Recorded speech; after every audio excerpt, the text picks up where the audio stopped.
Dobrý deň, som Michal Bogár, učím tu na Fakulte architektúry a dizajnu a práve sme uzavreli náš workshop, ktorý mal tému Pavilon čaju a organizovali sme ho spoločne s japonským architektom Akiom Sasa, ktorý je tu nedaleko nás, ktorý učí na École nationale supérieure d'architecture v Štrasburgu, s pani Robertou Borghi, ktorá učí na ENSA vo Versailles a potom ešte so školami v Prahe, s Fakultou architektúry ČVUT a so školou architektúry v Liberci.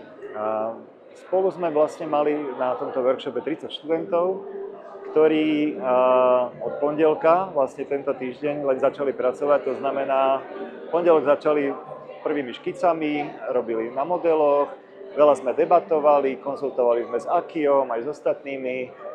Potom Akio mal ešte svoju inú prácu s výstavou v Galérii Umelka, kam vás srdečne pozývam.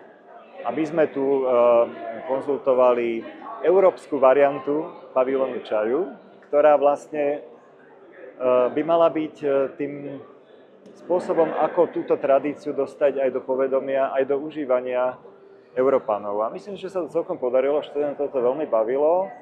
Čo sme urobili ako podľa mňa veľmi dobrú a dôležitú vec, že sme urobili miešané tímy. To znamená, že neboli národné tímy, ale v každom tíme boli Francúzi, Česi, Slováci, dokonca tu boli študenti, ktorí sú na Erasme vo Versailles, ale inak sú na Erasme na Politecnica di Milano, takže boli tu dokonca aj študenti iných národností.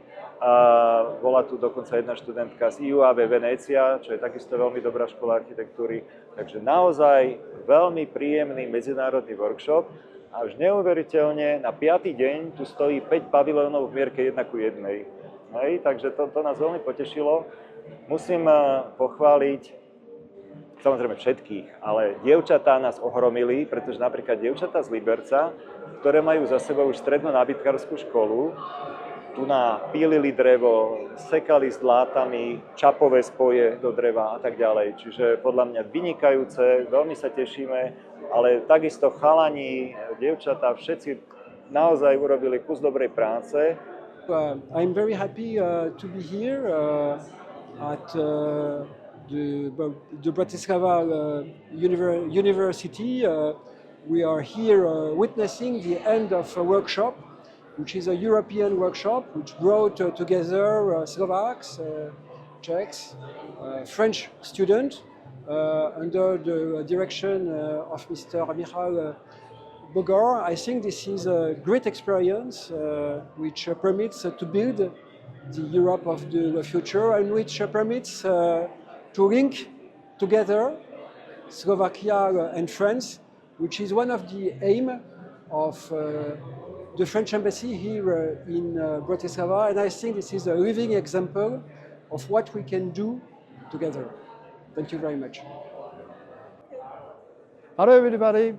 Today I'm very delighted for the tea ceremony and tea house here.